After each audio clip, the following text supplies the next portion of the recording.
नमस्कार, जेके अपडेट में आपका स्वागत है। मैं हूं अश्विनी गुप्ता और मेरे साथ यहां पर मौजूद हैं आम आदमी पार्टी के जम्मू संभाग के प्रवक्ता जगदीप सिंह जी। तो आज हम इनके साथ बात करेंगे डिलिमिटेशन को लेकर, जिसकी रिपोर्ट को परसों ही सार्वजनिक किया गया है और उसमें जो पब्लिक डोमेन में डाल दिया गया है और उस पर जनता के सुझाव और आपत्तियाँ मांगी गई हैं, जो कि 31 मार्च शाम 5 बजे तक से पहले लोगों को देनी है। इस रिपोर्ट को जो पहले ही सार्वजनिक हो चुकी थी कहीं ना कहीं, उसमें और इस रिपोर्ट में बिल्कुल आंशिक जो हम कहें कि इसमें थोड़ा सा ही फ़र्क नज़र आता है, लेकिन ज़्यादा कोई फ़र्क है नहीं। जो रिपोर्ट पहले थी और उस रिपोर्ट को लेकर लगातार इसका विरोध होता चला आ रहा है। तो इसी पर बात करेंगे कि आम आदमी पार्टी का इस रिपोर्ट को लेकर क्या कहना है। तो सबसे पहले आपका स्वागत है जेके अपडेट में। तो ये बताएं कि इस रिपोर्ट पर क्या कहना है आम आदमी पार्टी।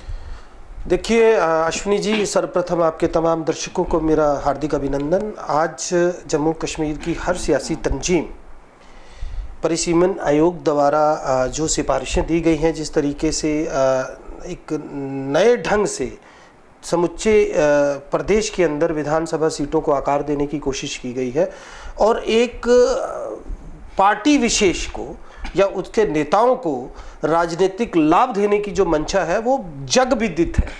तो मैं बड़े स्पष्ट शब्दों में कहूँगा कि आम आदमी पार्टी बिल्कुल ये इस मामले के ऊपर बड़ी साफगोई के साथ ये कहना चाहती है कि भले ही सत्ता में कोई हो, सत्ता आसीन कोई हो, लेकिन जब बात देश के कायदे कानून की आती है तब जिस तरह का भी न्याय हो वो कम से कम जनमानस में मान्य होना चाहिए। आज जिस तरीके की रिकमेंडेशंस हम डिलिमिटेशन कमीशन में देख रहे हैं, मैं आपको उदाहरण के साथ बताऊंगा। वो मैं समझता हूं कि किसी मूक और बधिर को भी अगर हम दिखाएं या उसको बताएं या वो सुने या समझे तो वो भी एकदम से आपको लगेगा कि वो आहत है, शॉक्ड है।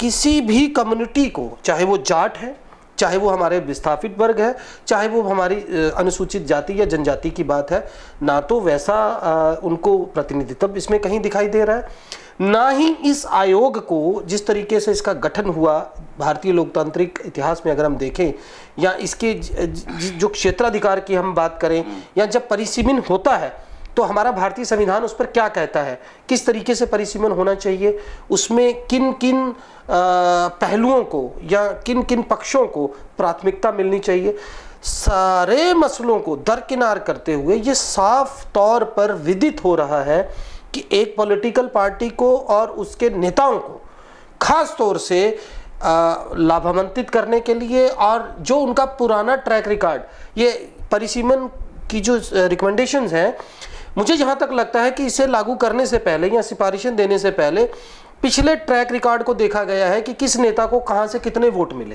ये वोटों के आधार के ऊपर परिसीमन हो रहा है। ये निश्चित तौर पर बड़ी शर्मनाक बात है जो मुझे लगती है। तो हम निश्चित तौर पर इसका विरोध करेंगे, बड़ा प्रबल विरोध हमारे तरफ से दर्ज करवाया जाएगा।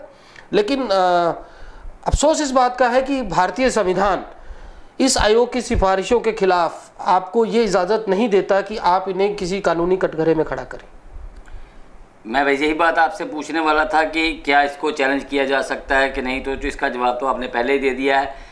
अब ये बताएं कि इस रिपोर्ट में आपको खामियां क्या नजर आ रही? अश्विनी जी, इससे पहले कि हम बात करें इस विषय विशेष पर विस्तृत ढंग से, मैं चाहूँगा कि आपके दर्शकों को, आम आदमी को और उन नेताओं को भी जो इस पूरे मामले पे विरोध कर रहे हैं, थोड़ा सा मैं पृष्ठभूमि में ले जाऊं। तो सबसे पहली बात तो ये है कि भारतीय कानून मंत्रालय ने जम्मू कश्मीर के अतिरिक्त कुल 4 पूर्वोत्तरी राज्य थे जिनमें परिसीमन के लिए परिसीमन आयोग का गठन किया था। ये अधिसूचना बताती है। इसमें देखिए असम है, मणिपुर है, अरुणाचल प्रदेश है और नागालैंड है। अब सवाल ये है कि इस परिसीमन आयोग की अगर हम बात करें तो इसको किस संविधान की किस धारा के तहत हम इस पे बात कर सकते हैं। तो परिसीमन अधिनियम में 2002 की धारा 3 की बात करूं तो इसके तहत एक इसमें अध्यक्ष होना चाहिए जो सुप्रीम कोर्ट का कोई सेवानिवृत्त जज होना चाहिए, जैसे आपको पता है इसमें रंजना देसाई जी हैं। और इसके साथ साथ अगर मैं बात करूं तो 2 सदस्य हैं जिसमें हमारे कमिश्नर सचिव हैं जो सूचना आयोग से हैं और उसके अतिरिक्त तमाम राज्य विशेष के जो चुनाव आयुक्त होंगे वो सदस्य रहेंगे। अब सवाल है कि इनका क्षेत्राधिकार क्या है। ये एक बहुत बड़ी बात है जिस पर मैं आपसे बात करना चाहूँगा। तो ये एक बहुत शक्तिशाली निकाय है, ये हमें समझना पड़ेगा। अब तक अगर हम थोड़ा सा भारतीय लोकतांत्रिक इतिहास को साथ में रखकर देखें तो आज तक कुल 4 मर्तबा परिसीमन आयोग का गठन हुआ है, जिसमें 1952, 1963, 1973 और सन 2002 ये 4 मर्तबा परिसीमन आयोग का गठन हुआ है। अब हम 84वें संशोधन जो है उसके अधिनियम 2001 की बात करें तो उसके तहत लोकसभा और विधानसभा चुनाव की सीटों के परिसीमन को साल 2026 तक बाधित कर दिया गया था। इसके पीछे का जो रीज़न बताया गया, खास तौर से तत्कालीन इंदिरा गांधी सरकार के वक्त में जब देश में इमरजेंसी थी, कि भारत के राज्यों में जो जनसंख्या का आंकड़ा है वो बराबर नहीं है। अब सवाल ये है कि जो रिकमेंडेशंस हुई हैं, ये मेरे पास वो आंकड़े हैं जो मैं आपके दर्शकों के साथ शेयर करना चाहूँगा। तो इसमें आप देखिए वर्तमान में जो हमारी जनगणना जिसके आधार पर परिसीमन हो रहा है वो सन 1971 पे तय थी, अभी तक की जो थी। लेकिन जम्मू कश्मीर में जो अभी परिसीमन है इसको 2002 के प्रावधानों के तहत ना करते हुए जम्मू कश्मीर पुनर्गठन कानून के प्रावधानों के तहत किया गया है। अब सवाल ये होता है कि क्या हम या कोई सियासी जमात या आम आदमी इसका विरोध कर सकता है? तो जैसा आपने कहा कि आयोग ने आपत्तियां मांगी हैं, तो आपत्तियां मांगना एक बात है, लेकिन आप उन आपत्तियों पर कोई सवाल खड़ा नहीं कर सकते। कानून आपको ये इजाज़त नहीं देता कि आप इस मसले को किसी न्यायालय के कटघरे में लेकर जाएं, और उसके पीछे का कारण जो है वो ये बताया जाता है कि अगर आप ऐसा करते हैं तो चुनाव बाधित होगा।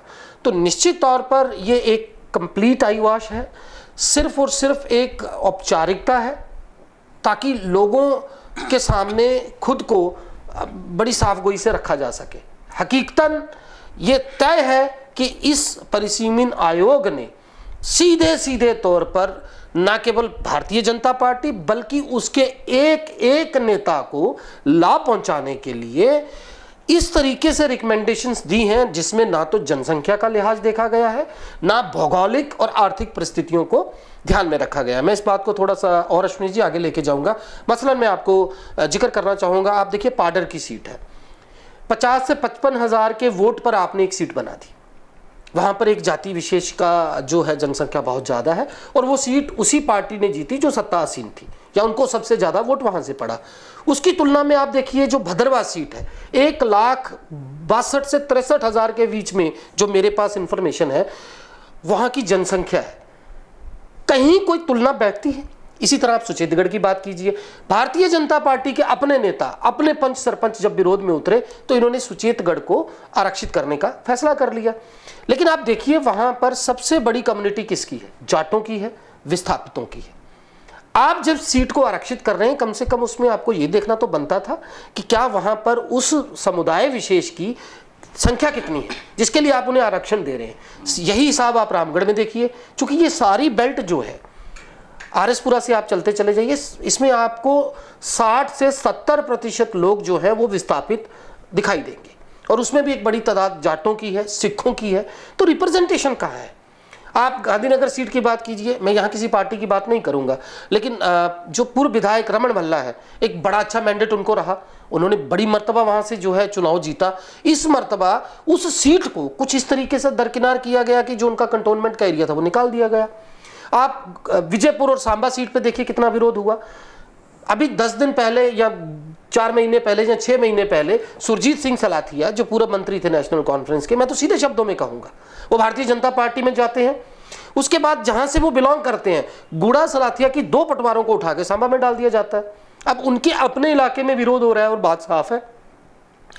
मेरा सीधे शब्दों में ये कहना है अश्विनी जी कि इसमें कोई दो राय नहीं है कि एक पार्टी को और उसके नेताओं को तरजीह देने के लिए ये इस तरीके से रिकमेंडेशंस रखी गई हैं, ना तो जिसका आप कहीं विरोध कर सकते हैं और ना कहीं किसी को कोई रिप्रेजेंटेशन मिला है।